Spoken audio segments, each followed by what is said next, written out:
Every single day, over 1 million people walk past it. They photograph it. They film it. They post it. They stare at it with their mouths open. And not one of them knows what's sleeping directly beneath their feet. Right now, somewhere in the desert canyons of southern Jordan, a team of archaeologists is sitting on what might be the most important discovery this ancient city has ever surrendered. A sealed chamber, untouched for 2,000 years, holding 12 people who have been waiting in the dark since before the Roman Empire reached its peak. This is Petra. And if you thought you already knew this place, if you thought the world had already given up its secrets, what I'm about to tell you will completely change your mind. Let's go back to 1989. Steven Spielberg needs a location for the final act of Indiana Jones and the Last Crusade. He needs somewhere that looks ancient, somewhere that feels like the edge of the world, somewhere that has clearly been keeping secrets for a very, very long time. His team finds it in Jordan, a building unlike anything else on Earth, carved directly into a cliff face of rose-red sandstone, standing nearly 40 meters tall. Its columns and carvings so precise, so impossibly detailed, that for centuries people refused to believe human hands had made it. They called it Al-Khazneh, the Treasury. When that film hit theaters, audiences around the world saw Indiana Jones stride through its towering entrance and discover the Holy Grail hidden inside. What they didn't know, what nobody knew, was that the real treasure wasn't inside the building at all. It was underneath it. Petra itself was the capital of the Nabataean kingdom, a civilization that carved an entire city out of living rock somewhere between the 4th century BC and the 2nd century AD. These were not primitive desert wanderers. These were engineers, traders, architects. A civilization so sophisticated, they built a water management system in the middle of a desert that archaeologists are still trying to fully understand today. And for 2,000 years, their greatest city has been hiding something. In early 2024, a joint team of Jordanian and American researchers received something extraordinarily rare: official permission from the Jordanian government to conduct a detailed investigation directly at the Treasury itself. This was not a casual dig. This was precision work. The team, led by archaeologist Dr. Pierce Paul Kriesman of the American Center of Research, brought in Professor Richard Bates, a geophysicist from the University of St. Andrews in Scotland, armed with ground-penetrating radar technology. The same kind of technology used to find hidden infrastructure, hidden cavities, hidden rooms. They pointed it at the ground in front of the Treasury, and the radar lit up. Bates described it simply. He saw signals he interpreted as voids beneath the surface, empty spaces, chambers, the kind of geometry that does not occur naturally in solid rock. A decision was made. They would dig. What they found, just beneath the surface in front of the most photographed building in the entire Middle East, was a sealed tomb, untouched, unlooted, exactly as it had been left sometime around the 1st century BC. The chamber measured roughly 18 feet wide, 18 feet long, and 9 feet tall. And inside it, arranged in the careful, deliberate manner of people who were honored in death, were 12 human beings, men, women, children, still there, still whole, still holding their grave goods, bronze, iron, ceramic, as though they had simply been set down and never disturbed. For 2,000 years, the world walked right past them. Now here is the thing you have to understand. And this is the part that stops archaeologists in their tracks. Petra has been explored and excavated for over 200 years. 2 centuries of digs, surveys, studies, and expeditions. And in all that time, across all those excavations, Across the hundreds of tombs carved into Petra's canyon walls, virtually none of them were found with their occupants still inside. The graves were looted, stripped, disturbed by centuries of floods, treasure hunters, and time. Which means finding a completely intact burial, 12 individuals, still articulated, bones undisturbed, still in the exact position they were placed, is not just rare. It is by any measure in this field, extraordinary.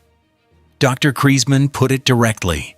In 200 years of archaeological work at Petra, nothing like this had ever been found before. Think about what that means for what we can learn. When a burial is looted or disturbed, the context is destroyed. You can find objects, sure, but you lose the story.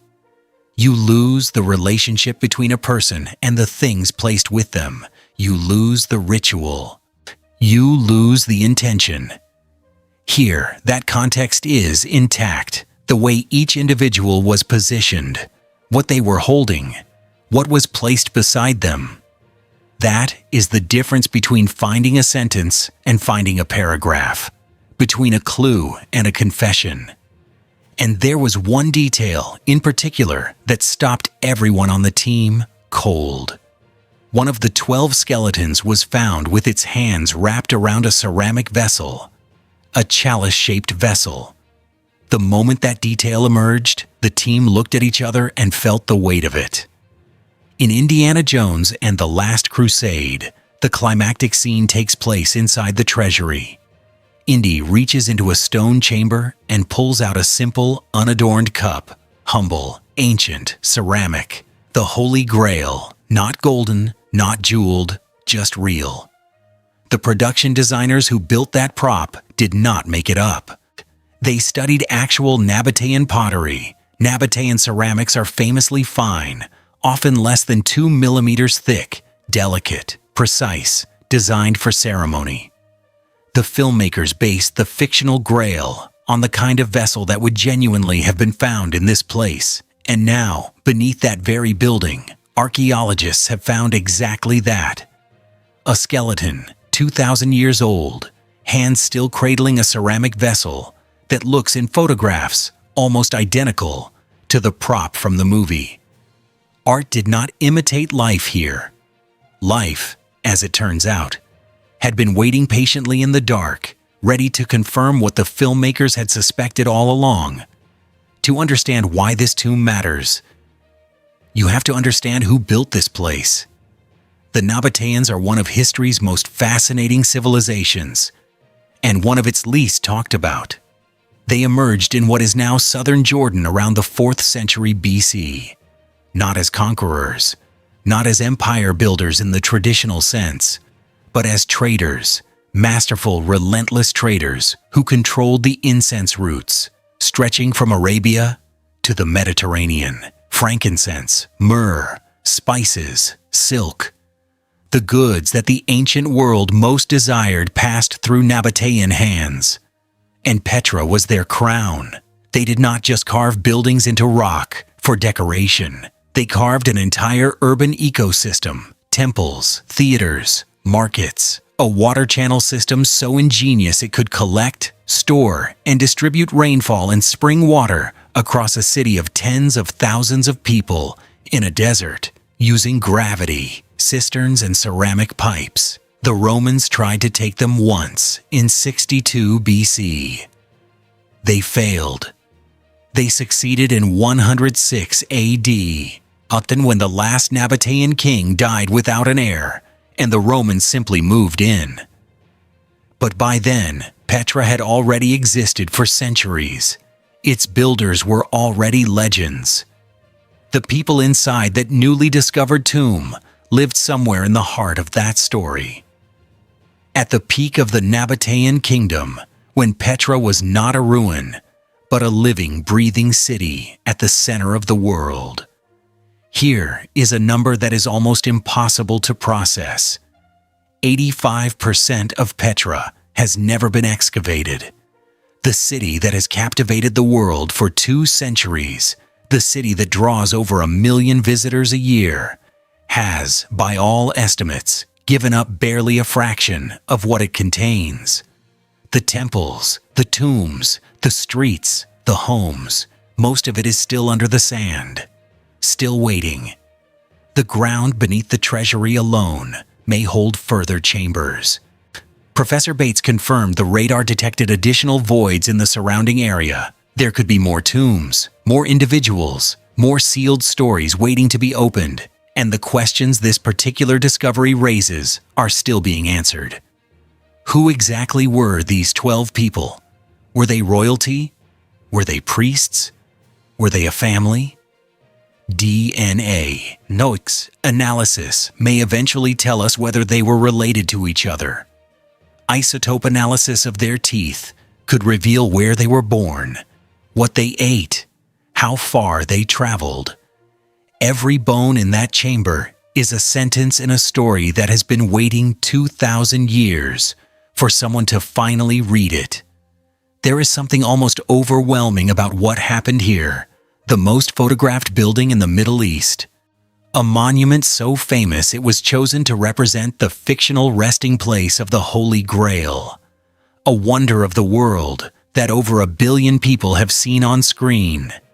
And yet, right beneath its floor, sealed in the quiet dark, 12 people from the ancient world had never been found. Not because no one looked hard enough. Because the desert keeps its secrets on its own timeline. And now, for the first time in 2,000 years, those 12 voices have a chance to speak. What they will tell us about the Nabataeans, about Petra, about how this city was built and who built it. We are only just beginning to hear the Rose City still has secrets. And we are only just learning how to listen.